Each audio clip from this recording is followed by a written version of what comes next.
Friends, आपका स्वागत है यूरेका पे। आइए इस वीडियो के माध्यम से हम 66वें बीपीएससी के महत्वपूर्ण पॉलिटिकल साइंस की पीवाईक्यू को देखते हैं और सभी प्रश्नों की हम विस्तृत व्याख्या भी करेंगे नोट्स के माध्यम से। तो वीडियो के अंत तक बने रहें, आपके लिए ये वीडियो अत्यंत लाभदायक सिद्ध होने वाला है आगामी एग्जाम के लिए।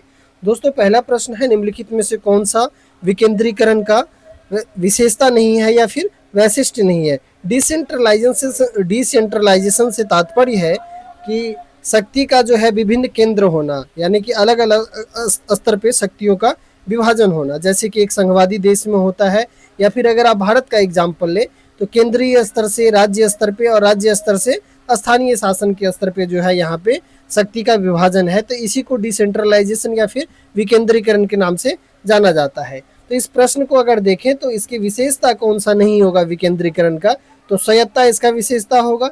लोगों की सहभागिता बढ़ती है विकेंद्रीकरण से, तो ये भी इसका विशेषता है। और स्थानीय समुदायों में आत्मविश्वास को नहीं जगाना, तो ये जो आत्मविश्वास को जगाने के लिए किया जाता है, तो ये आपका गलत ऑप्शन है, यानी कि यहाँ पे नहीं पूछा जा रहा है। तो आपका जो सही आंसर होगा वो सी होगा। स्थानीय समुदाय को सशक्त बनाना भी इसका उद्देश्य होता है।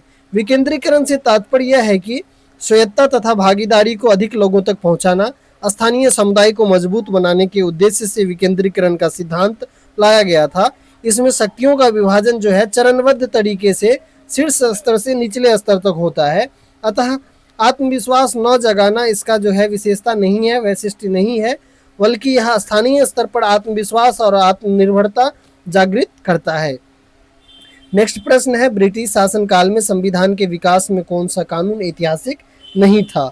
तो दोस्तों, इसमें जब ब्रिटिश गवर्नमेंट इंडिया में रूल कर रही थी, तो उस समय में ब्रिटिश गवर्नमेंट के द्वारा इंडिया के ऊपर में रूल करने के लिए विभिन्न एक्ट लाए जाते थे समय समय पे। तो यहाँ पे पूछा जा रहा है कि ब्रिटिश काल में संविधान के विकास में कौन सा कानून ऐतिहासिक नहीं था। तो जो आपका सही आंसर है यहाँ पे, ये है protection of civil right act जो है 1955 का। बाकी ये तीनों एक्टों की विस्तृत चर्चा जो है हम अभी करते हैं। भारत में ब्रिटिश सत्ता का प्रभाव जो है 1757 से 1947 तक रहा। इसी बीच पारित regulating act 1773, charter act 1833, government of India act 1919 एवं गवर्नमेंट ऑफ इंडिया एक्ट 1935 का भारतीय संविधान के विकास में महत्वपूर्ण योगदान है। परंतु जो protection of civil right act 1955 है, जो स्वतंत्रता के बाद में पारित किया गया था, जिसका भारतीय संविधान के ऐतिहासिक विकास से कोई लेना देना नहीं है, ये ब्रिटिश काल से संबंधित नहीं है, क्योंकि ये आज़ादी के बाद में जो है पारित किया गया संसद के द्वारा। तो दोस्तों, अगर हम संवैधानिक विकास के प्रमुख अधिनियम को देखें जो ब्रिटिश गवर्नमेंट के दौर में लाया गया था, तो पहला है रेगुलेटिंग एक्ट 1773 का। भारत में ईस्ट इंडिया कंपनी के कार्यों को नियमित और नियंत्रित करने की दिशा में ब्रिटिश सरकार द्वारा उठाया गया यह पहला कदम था। इसके द्वारा भारत में केंद्रीय प्रशासन की जो है नींव पड़ी और बंगाल के गवर्नर को अब जो है बंगाल का गवर्नर जनरल नाम दे दिया गया। और प्रथम गवर्नर जनरल जो बंगाल के थे वो लॉर्ड वारिंग हेस्टिंग्स थे। कार्य यहाँ से प्रश्न बनाए जाते हैं, ये मॉडर्न हिस्ट्री का भी एक बहुत ही इंपॉर्टेंट प्रश्न है। गवर्नर जनरल की सहायता के लिए जो है 4 सदस्यीय कार्यकारी परिषद का गठन कर दिया गया रेगुलेटिंग एक्ट 1773 के तहत। और इसी अधिनियम के तहत जो है 1774 में कोलकाता में एक सर्वोच्च न्यायालय की स्थापना की गई, जिसमें एक मुख्य न्यायाधीश थे जिसका नाम जो है सर एलिजा एम्पे था, और 3 अन्य न्यायाधीश भी इसमें शामिल था। कंपनी के कर्मचारियों को निजी व्यापार करने और भारतीय लोगों से उपहार या रिश्वत लेने पर पूरी तरह से प्रतिबंध लगा दिया गया 1773 के रेगुलेटिंग एक्ट के माध्यम से। अब अगर हम चार्टर एक्ट को देखें जो 1833 में आया था, तो ये जो है पूर्ण केंद्रीकरण था इसमें, यानी इस अधिनियम ने ब्रिटिश भारत के केंद्रीकरण की दिशा में निर्णायक कदम उठाया। इसके द्वारा बंगाल के गवर्नर जनरल को अब भारत का गवर्नर जनरल जो है कहा जाने लगा। जो वारिंग हेस्टिंग्स को 1774 के एक्ट के तहत बंगाल का गवर्नर जनरल बनाया गया था, ये अब संपूर्ण भारत के गवर्नर जनरल कहलाने लगे थे। प्रथम भारत के गवर्नर जनरल की अगर हम बात करें, तो इस समय का जो गवर्नर था उन्हीं को गवर्नर जनरल बनाया गया था। तो उस समय में लॉर्ड विलियम बेंटिक था भारत के प्रथम गवर्नर जनरल बने ये, जिन्हें सभी नागरिक और सैन्य शक्तियां प्रदान की गई। तो याद रखेंगे, बंगाल के जो गवर्नर जनरल पहले गवर्नर जनरल थे वो लॉर्ड हेस्टिंग्स थे, और जो भारत के जो प्रथम गवर्नर जनरल है वो लॉर्ड विलियम बेंटिक है, जो कि 1833 के चार्टर एक्ट के तहत बने थे।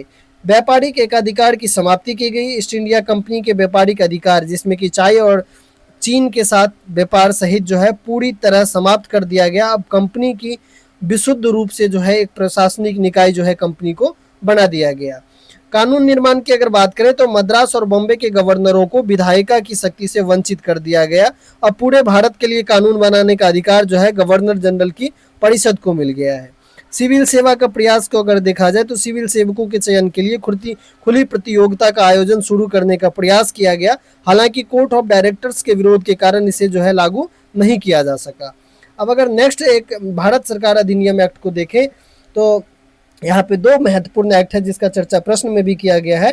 भारत सरकार अधिनियम 1858 की अगर बात की जाए तो कंपनी के शासन की समाप्ति कर दी गई 1857 की विद्रोह के बाद में। 1857 के विद्रोह का शासन के बाद जो है शासन सीधे ब्रिटिश कॉर्न यानी कि क्राउन जो है महारानी उस समय में विक्टोरिया थी, इनके हाथों में चला गया।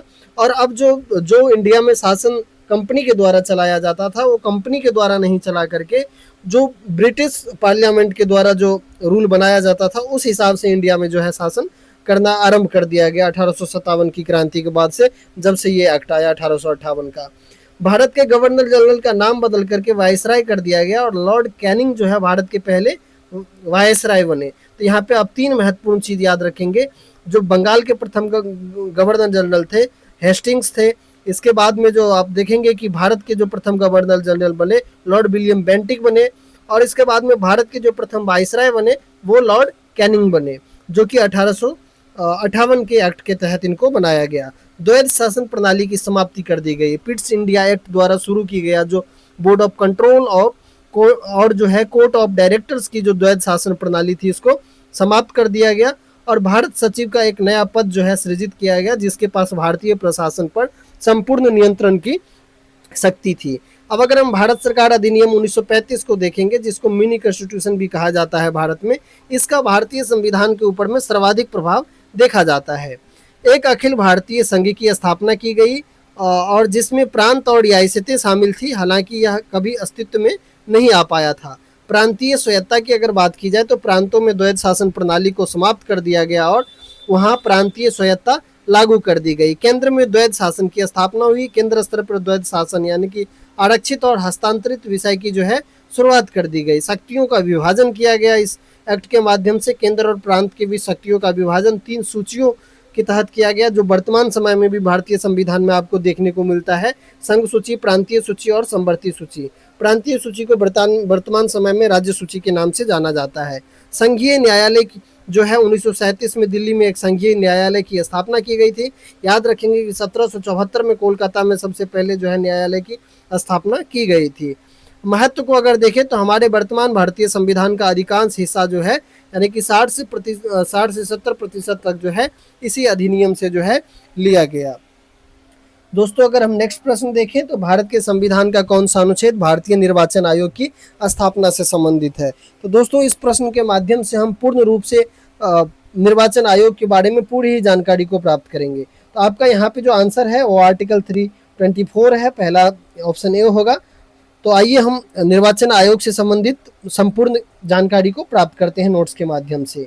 परिचय को अगर देखिए दोस्तों तो 25 जनवरी 1950 को जो है भारत में निर्वाचन आयोग का स्थापना किया गया और इसी दिन को जो है 25 जनवरी को ही भारत में अब राष्ट्रीय मतदाता दिवस के रूप में भी मनाया जाता है। यह एक जो है स्वायत्त, स्वतंत्र और अखिल भारतीय संवैधानिक संस्था है। संवैधानिक प्रावधान को अगर देखें तो भारतीय संविधान के भाग 15 के अनुच्छेद 324 के तहत चुनाव आयोग को चुनाव के अधीक्षण, निर्देशन और नियंत्रण की शक्ति प्राप्त था। ये बहुत महत्वपूर्ण प्रश्न है, यहाँ से क्वेश्चन बनाए जाएंगे। दायित्व की अगर बात की जाए तो यह संसद यानी कि लोकसभा, राज्यसभा, राज्य विधानसभाओं, राष्ट्रपति और उपराष्ट्रपति के पदों का चुनाव कराता है और पंचायतों एवं नगर पालिका का चुनाव जो है राज्य चुनाव आयोग के द्वारा कराया जाता है। ये चीज आप ध्यान रखेंगे। संरचना की अगर बात की जाए तो मूल रूप से एक सदस्य जो होते हैं मुख्य निर्वाचन आयुक्त कहलाते हैं, लेकिन 1993 से जो है ये त्रिसदस्यीय इनकी संरचना कर दी गई जिसमें कि एक मुख्य चुनाव आयुक्त होते हैं और 2 अन्य चुनाव आयुक्त होते हैं। इनकी नियुक्ति जो है राष्ट्रपति के द्वारा की जाती है। और वेतन और भत्ते की अगर बात की जाए तो तीनों आयुक्त के पास समान शक्तियां होती है। इन्हें सर्वोच्च न्यायालय के न्यायाधीशों के समान वेतन और भत्ते मिलते हैं। इनके कार्यकाल की अगर बात की जाए तो कार्यकाल 6 वर्ष या तो फिर उनकी उम्र अगर 65 वर्ष की आयु हो जाती है तो इतना इनका कार्यकाल होता है। मुख्य निर्वाचन आयुक्त को पद से हटाने की प्रक्रिया सर्वोच्च न्यायालय के न्यायाधीश को हटाने जैसा ही है, यानी कि संसद के द्वारा जो है महाभियोग के माध्यम से इनको हटाया जा सकता है। इन्हें मुख्य निर्वाचन आयोग की सिफारिश पर ही राष्ट्रपति के द्वारा हटाया जा सकता है। जो अन्य चुनाव आयुक्त हैं इनको मुख्य निर्वाचन आयुक्त, यानी कि दो जो अन्य चुनाव आयुक्त होते हैं, इन्हें जो है मुख्य निर्वाचन आयुक्त की सिफारिश के आधार पर राष्ट्रपति के द्वारा हटाया जा सकता है, ये याद रखेंगे। मुख्य कार्य एवं शक्तियों को अगर देखा जाए तो चुनावी क्षेत्र का परिसीमन करना, मतदाता सूची को तैयार करना और चुनाव का संपूर्ण देखरेख जो है किया जाता है। राजनीतिक दलों को मान्यता देना, उन्हें चुनाव चिन्ह आवंटन करना। आचार संहिता यानी कि स्वतंत्र और निष्पक्ष चुनाव सुनिश्चित करने के लिए आदर्श आचार संहिता को लागू करना भी इनका महत्वपूर्ण कार्य है। असलाहकारी कार्य भी करते हैं, यानी कि संसद विधायकों की अयोग्यता के मामले में राष्ट्रपति राज्यपाल को सलाह देने का कार्य भी चुनाव आयोग के द्वारा किया जाता है। कुछ महत्वपूर्ण चुनाव सुधार को भी साथ साथ हम देख लेते हैं जो भारत में समय समय पे किया गया। पहला तो है कि इलेक्ट्रॉनिक वोटिंग मशीन की अगर बात की जाए तो चुनाव प्रक्रिया को पारदर्शिता, तीव्र और सुरक्षित बनाने के लिए संपूर्ण भारत में ईवीएम का प्रयोग शुरू किया गया। वीवीपैट की अगर बात की जाए तो इसका जो फुल फॉर्म है voter verifiable paper audit trial. मतदाता द्वारा डाले गए वोट की पुष्टि के लिए ईवीएम के साथ वीवीपैट मशीन जोड़ी गई, जो कि एक पारदर्शिता पर्ची भी निकालता है वोटिंग के बाद में। और इसके बाद में ईपीआईसी की अगर बात किया जाए तो इलेक्ट्रॉनल फोटो आइडेंटिटी कार्ड की अगर बात की जाए तो फर्जी मतदान को रोकने के लिए फोटोयुक्त मतदाता पहचान पत्र की शुरुआत की गई।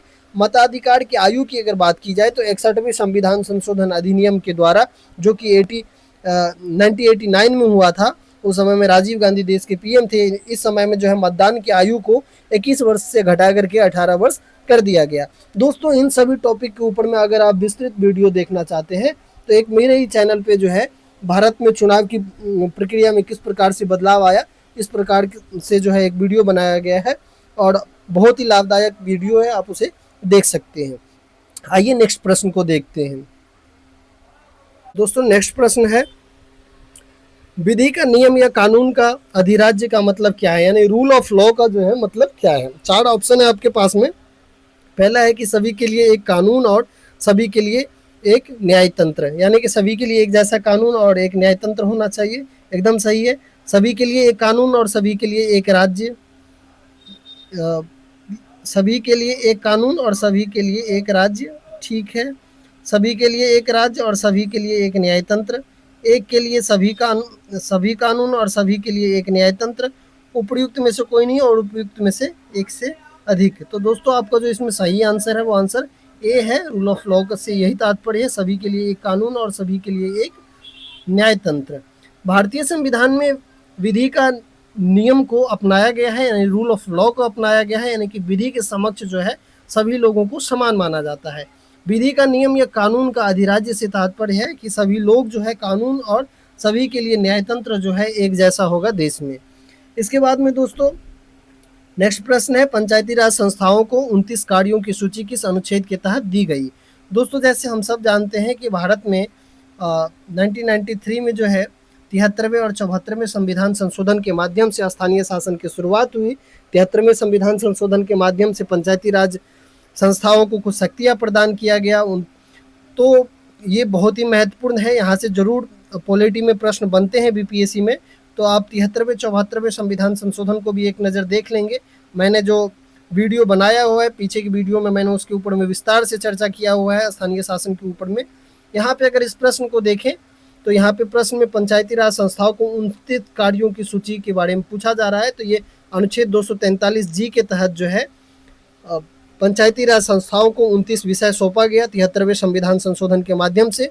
भारतीय संविधान के भाग 9 के अनुच्छेद 243 से लेकर के 243 ओम में पंचायती राज संस्थाओं का वर्णन किया गया है। संविधान की 11वीं सूची में पंचायती राज हेतु 29 कार्यों को वर्णित किया गया है, जिसका वर्णन अनुच्छेद 243G में किया गया है। भारत में बलवंत राय मेहता समिति की सिफारिश पर त्रिस्तरीय पंचायती राज व्यवस्था को अपनाया गया है। इस समिति का गठन जो है 1957 में हुआ था। दोस्तों नेक्स्ट प्रश्न देखते हैं, 73वें संविधान संशोधन कानून की वैधानिक शुरुआत किस संविधान संशोधन बिल से हुई थी। देखिए दो दो प्रश्न जो है यहाँ पे बना दिया गया है 73वें और 74वें संविधान संशोधन के तहत जो है। नेक्स्ट इसका जो आंसर है दोस्तों, 64वां संविधान संशोधन बिल के माध्यम से जो है इसकी वैधानिक शुरुआत की गई थी। 73वें संविधान संशोधन को पहली बार वैधानिक मान्यता देने की शुरुआत जो है 1989 में राजीव गांधी के द्वारा 64वां संविधान संशोधन के तहत किया गया था, परंतु यह लोकसभा में पारित नहीं हो सका था।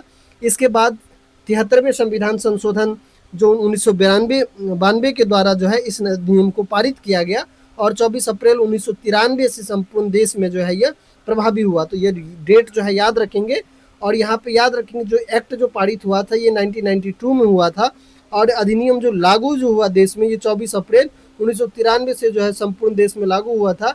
इस समय भारत के जो प्रधानमंत्री थे वो पीवी नरसिम्हा राव थे। तो ये 3-4 फैक्ट है जो बहुत महत्वपूर्ण है, जिसको याद रखेंगे।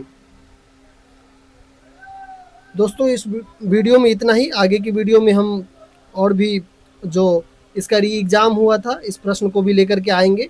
और जो 66वीं जो एग्ज़ाम हुआ था इसमें सिर्फ 6 क्वेश्चन बने थे पॉलिटी से, जिसमें कि एक अगर देखा जाए तो पॉलिटी का भी प्रश्न था जो प्रश्न संख्या सेकंड था, और ये साथ ही साथ मॉडर्न हिस्ट्री का भी प्रश्न था। तो दोस्तों धन्यवाद। अगर आपको ये वीडियो पसंद आया हो तो आप चैनल को सब्सक्राइब करें, वीडियो को लाइक करें और अपने दोस्तों के साथ ज़रूर शेयर करें।